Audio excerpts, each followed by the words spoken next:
Hi guys, today I'm going to show you how to make one of my favorite Christmas cookies called Nighty Night cookies.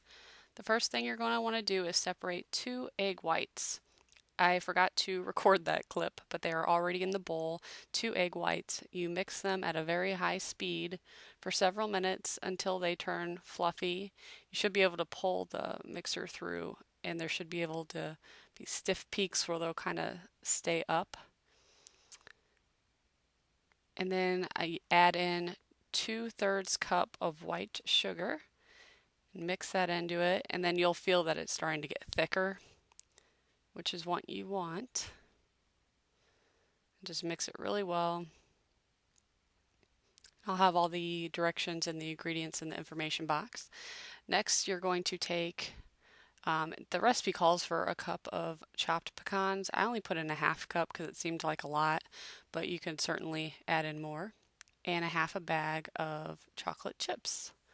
I used milk chocolate, but you can also use semi-sweet or any other kinds. You just fold those in there, and then you take a cookie sheet lined with aluminum foil and drop about teaspoonfuls. Mine were more like tablespoons. They were pretty big. So if you were to do this, I would suggest doing much smaller ones. That way they're more bite-sized because these cookies are very light and fluffy, and if you bite into them, they might, break and kind of get messy, which is what happened to these larger ones. So the cool thing about this, these are so easy to make. You preheat your oven to 350 degrees, and it should be ready by the time you're done mixing all this. And then all you do is you fill up the tray, you stick it in the oven, and then you turn the oven off. And you leave it in there overnight. Do not open it, just leave it in there overnight. And when you wake up in the morning, they are done. That's why they're called Nighty Night cookies.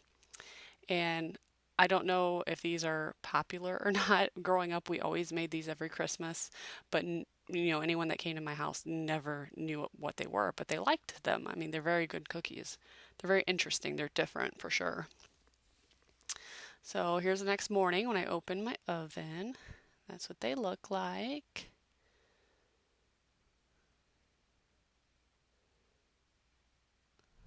See how they're light and airy. So you taste a lot of the chocolate. They're very rich because you taste a lot of the chocolate and the sugar, and they do break apart pretty easily. But they're just very simple cookies, and you want to be a little careful when you're pulling them from the aluminum because they will break in half pretty easily. Just be a little gentle. And that's it. They're very simple. Like this video if you are going to try it. Leave me a comment if you did try it.